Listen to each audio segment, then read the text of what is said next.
जीवन साथी हो या उसके बच्चे। मेरे मजदूर भाइयों और बहनों, आपकी पेंशन सिर्फ एक राशि नहीं है, यह आपके वर्षों की निष्ठा और परिश्रम का सम्मान है। इसलिए हमारी सरकार लगातार प्रयास कर रही है कि पेंशन योजनाएं मजबूत हों और हम यह भी सुनिश्चित कर रहे हैं कि किसी भी कर्मचारी को अपने अधिकारों के लिए दफ्तरों के चक्कर ना काटने पड़े। डिजिटल व्यवस्था के माध्यम से आपके दस्तावेज, आपकी सेवा, इतिहास और आपकी पेंशन सब कुछ आपकी मुट्ठी में मोबाइल पर उपलब्ध हो रहा है। भाइयों और बहनों, यह बात सिर्फ आंकड़ों की नहीं, बात उस सम्मानजनक जीवन की है जिसकी उम्मीद हर व्यक्ति अपने कार्यकाल के बाद करता है। इसलिए पूरी बात ध्यान से समझिए, क्योंकि इसमें 3 बड़े मुद्दों की तस्वीर, उनके संभावित नतीजे और आपके लिए जरूरी कदम साफ साफ रखे जा रहे हैं। सबसे पहले उस मुद्दे पर आते हैं जो लगातार चर्चा के केंद्र में है। ईपीएस 95 के तहत न्यूनतम पेंशन को 1000 रुपए से बढ़ाकर 7500 रुपए प्रति माह करने की मांग। यह मांग अचानक नहीं उठी और यह केवल भावनात्मक अपील भी नहीं है, यह समय की जरूरत के हिसाब से एक मजबूत आर्थिक तर्क बन चुकी है। पिछले कुछ वर्षों में महंगाई जिस गति से बढ़ी है, स्वास्थ्य खर्च जिस स्तर तक पहुंच गए हैं और रोजमर्रा की जरूरतों, दवाइयां, जांच, किराया, बिजली आदि राशन का खर्च जिस तरह बढ़ा है, उसमें 1000 रुपए की न्यूनतम पेंशन वास्तविकता में नाकाफी साबित होती है। बहुत से पेंशन धारक ऐसे हैं जिनकी पूरी आर्थिक सुरक्षा इसी पेंशन पर टिकी होती है और जब मूल राशि ही इतनी कम हो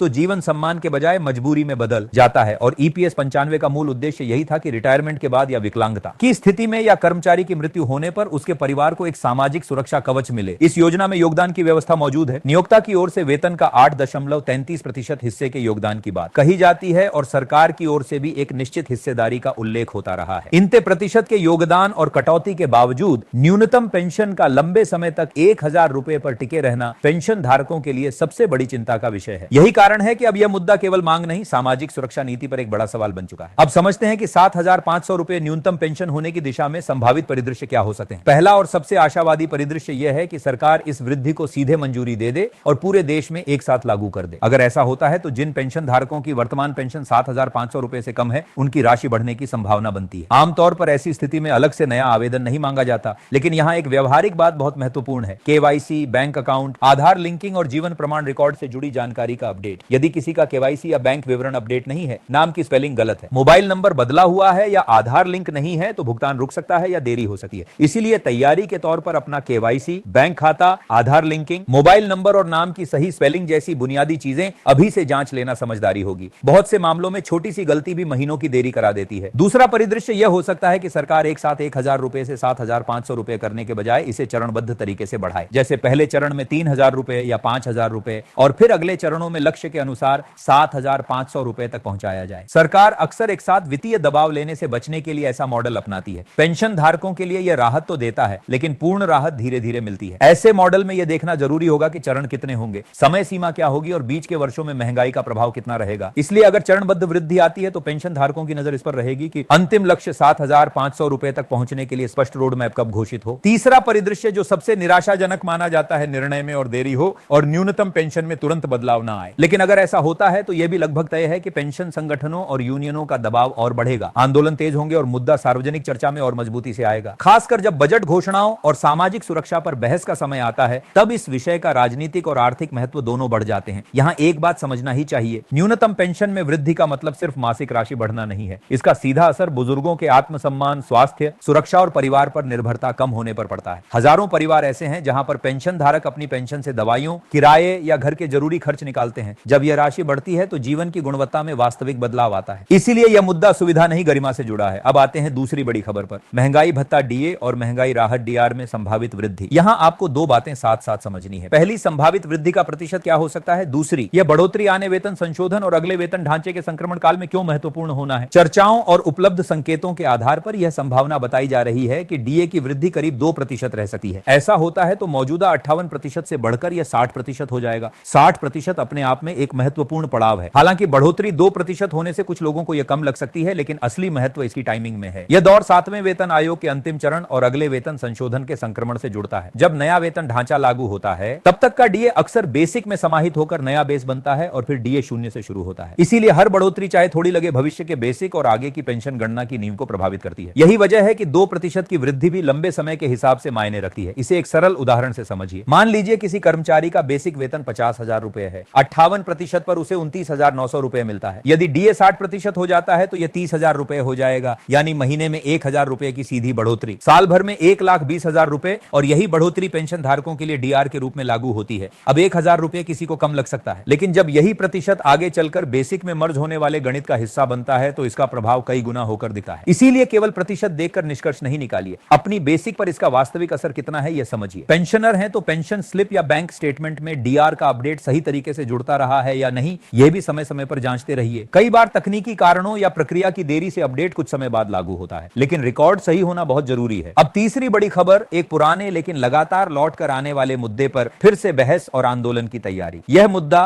विभिन्न समितियों की सिफारिशों, खासकर कोशियारी समिति से जुड़े सुधारों और उन्हें लागू कराने के लिए होने वाले बड़े प्रदर्शन से जुड़ा बताया जाता है। समय समय पर बनी समितियां कई सुधार सुझाती हैं, कुछ न्यूनतम पेंशन बढ़ाने की बात करती हैं, कुछ प्रक्रिया सरल बनाने की, कुछ पारदर्शिता और फंड मैनेजमेंट सुधारने की। कोशियारी समिति के संदर्भ में भी यही चर्चा सामने आती है कि पहले कुछ महत्वपूर्ण सिफारिशें दी गई थी, जिनमें न्यूनतम पेंशन को 1,000 रुपए बढ़ाकर 3,000 रुपए करने जैसे प्रस्ताव भी शामिल बताए जाते हैं। साथ ही भुगतान प्रक्रिया को पारदर्शी बनाने, दावों के निपटारे को आसान करने और सिस्टम सुधारने के बिंदु भी चर्चा में आते हैं। समस्या यह है कि सिफारिशें कई बार कागजों में रह जाती हैं और लागू होने की प्रक्रिया लंबी खींच जाती है। इसी देरी और निराशा के कारण पेंशन धारक संगठनों में रोष बढ़ता है। अब संकेत यह है कि इन सिफारिशों और लंबित सुधारों को लागू करवाने के लिए एक बार फिर बड़े स्तर पर प्रदर्शन की तैयारी हो रही है। इसे क्रमांकित आंदोलन या लगातार दबाव बनाने की श्रृंखला का अगला चरण कहा जा रहा है। लक्ष्य साफ है, सरकार और संबंधित विभागों का ध्यान फिर से इस दिशा में खींचना और यह संदेश देना कि अब और देरी स्वीकार नहीं होगी। यहां व्यापक तस्वीर समझिए। ईपीएस 95 की 7,500 रुपए न्यूनतम पेंशन की मांग, डीएडीआर अपडेट और वेतन संशोधन का संक्रमण काल और समितियों की सिफारिशों की लंबित स्थिति, यह तीनों अलग अलग दिख सकते हैं, लेकिन असल में यह देश की सामाजिक सुरक्षा व्यवस्था के एक ही फ्रेम में आते हैं। इसका मतलब यह है कि आने वाले समय में पेंशन और वेतन से जुड़े मुद्दों पर चर्चा और तेज होगी और निर्णयों का असर करोड़ों लोगों की आर्थिक स्थिरता पर पड़ेगा। अब सवाल यह है कि एक पेंशन धारक या कर्मचारी के रूप में आपको क्या करना चाहिए। पहली बात, अफवाहों से बचिए। सोशल मीडिया पर बहुत सी बातें तेजी से फैलती हैं, लेकिन जब तक आधिकारिक नोटिफिकेशन या लिखित घोषणा नहीं आती तब तक किसी भी अप्रमाणित दावे को सच मानना सही नहीं। दूसरी बात, अपनी जानकारी अपडेट रखिए। केवाईसी, बैंक अकाउंट, आधार लिंकिंग, मोबाइल नंबर, नाम की स्पेलिंग, जन्मतिथि जैसी डिटेल्स में कोई गड़बड़ी नहीं होनी चाहिए। तीसरी बात, यदि आप किसी संगठन या समूह के जरिए अपनी बात रखते हैं तो शांत, तथ्यात्मक और प्रक्रिया आधारित तरीके से मांगों का समर्थन कीजिए। एकता जरूरी है, लेकिन सही जानकारी के साथ एकता उससे भी ज्यादा जरूरी है। और अगर आप चाहते हैं कि ऐसी हर महत्वपूर्ण अपडेट आपको समय पर साफ भाषा में और बिना भ्रम के मिलती रहे तो हमारे चैनल अधिकार मंच को सब्सक्राइब जरूर कर लें और बेल आइकन दबा दें। मेरे सब्सक्राइबर जानते हैं, यहां कोशिश यह रहती है कि हर अपडेट को सिर्फ खबर की तरह नहीं बल्कि उसके असर और आपके लिए व्यवहारिक मतलब के साथ समझाया जाए। इसीलिए सब्सक्राइब करके जुड़े रहें।